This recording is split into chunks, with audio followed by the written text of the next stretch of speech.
What is up, my friends? Welcome back to another video. And today I wanted to talk about a pretty important subject about sample libraries, and that's kind of like the ugly truth about them. I think it's something that we don't really consider enough when we're working on our mockups, and as a result, we hear a lot of amateur mockups that have some issues with them. So I kind of want to talk about a certain concept today and kind of bring about maybe a little solution to think about when we're starting to work on our next mockup. But before we really get into that, if in case you're wondering about what sample libraries I do recommend and do prefer to use, I want to give you my sample library buyer's guide. And it's a guide that's probably one of my most popular, to be honest, because everyone has their own sample libraries that they like to use, but at the same time, they like to see what other people use as well. So this is my culmination of all the libraries I use on a regular basis, all condensed down into one easy to read guide. And it's totally free. If you want to check it out, in the box below, it'll take you straight to that page where you can download it. And these are all libraries that I would personally recommend and use on a daily basis. So let's kind of get into the ugly truth about sample libraries. And it really is that it's not a real orchestra. That was easy to say, right? It's not a real orchestra. So what do we mean by that? A lot of the times when we're listening to orchestral music, professionally recorded, professionally mixed and mastered, it's kind of presented in a way where all the balances, all the important elements are kind of brought out to the front. Maybe the harmonic stuff is brought in the back because that's meant to support the main melody. And it's really been professionally recorded with live musicians in a setting where they're all kind of collaborating together to create some beautiful music. The problem is with virtual instruments, a lot of the times we are receiving individual sections of the orchestra, and maybe they're even from different developers as well. Like, let's say I have my strings from Cinematic Studio Strings, I have my woodwinds from Berlin Woodwinds, I have my brass from Cinebrass from Cinesamples, and let's say my percussion is like Spitfire percussion, let's say.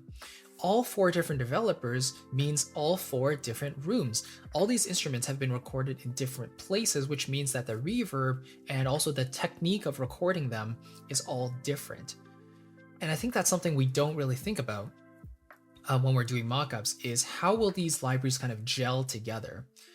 And also in an understanding of the foundations of orchestration and how instruments kind of sound in relation to one another is also very important.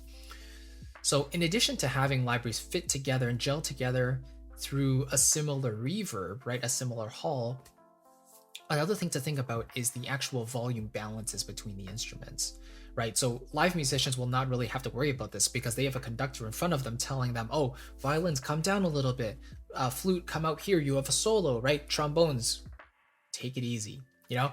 But in virtual instrument land, we don't have that because these are live musicians that were recorded, but now it's up to us. Like, we are the conductor. So that's why understanding how the instruments sound is such a crucial thing, and how the balances between the different orchestral sections works, that's also very important as well. So for example, the woodwinds, as a general rule, are quieter than the other sections like the strings and the brass. So for example, if you hear something like a flute or an alto flute playing over like a fortissimo horn and trombone section, then you know that it's more of a mock-up and the orchestration skills are relatively poor, unless that's something you really wanted to do. But think about it from a live perspective, right? If all of those players were sitting in a concert hall and the horns and the trombones were playing a huge chord that was super loud, that's gonna like rumble the entire concert stage. How is one single flute gonna contend with that? There's no way it's gonna happen, right? So in terms of mockups, we have to think about it this way as well. And this is why listening to real recordings is so important, to kind of get a sense of how the orchestration is working, what arrangements are being used at the moment to bring each instrument into focus and leave others more in the background, right?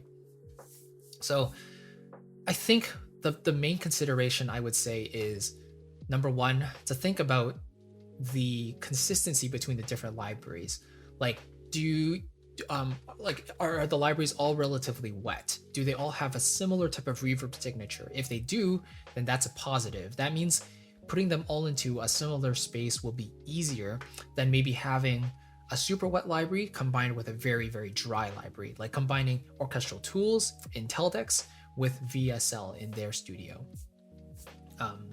You know what I mean? And the second thing is also to think about the volume balancing between the instruments as well.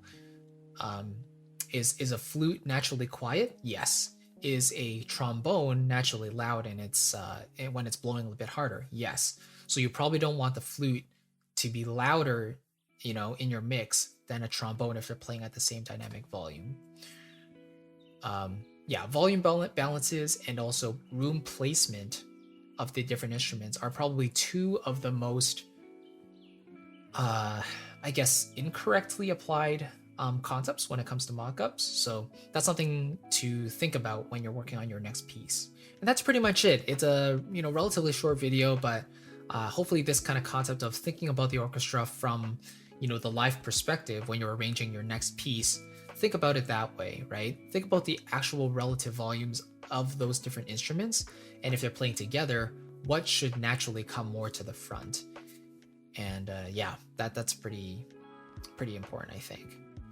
One of the benefits of more modern libraries, though, is that if you get all the individual sections of the orchestra from a single developer, some of them have actually pre-balanced the instruments. So if you drag in all the patches, let's say the brass and the strings are naturally a little bit louder than the woodwinds. So sometimes you don't even need to fiddle with the contact volumes or the faders within your DAW because the instruments have already been pre-balanced, which is a nice thing. But ultimately, if I could recommend something, it would be to just listen to as much orchestral music as you can, listen to the balances between them, and listen to how it all gels together as well. At the same time, you want to listen to the orchestration, listen to what instruments are being brought out, which ones are taking a back seat, which ones are playing a more supportive role, etc., etc. And you can even write this down if you want to. But all important things to consider. Hopefully it all makes sense, and let me know if you have any questions in a comment below. If there's a certain takeaway that made sense to you, please let me know. I'd love to talk about that with you. And in case you're curious about the sample libraries I like to use, I want to give you again my sample library buyer's guide. Again, it's totally free, but it goes over the libraries that I use on a regular basis, just to answer that question of what libraries do you use, and hopefully that helps you out and gives you some ideas for your next purchase. So thank you so much again. I'll catch you in the next video, and take care. Bye-bye.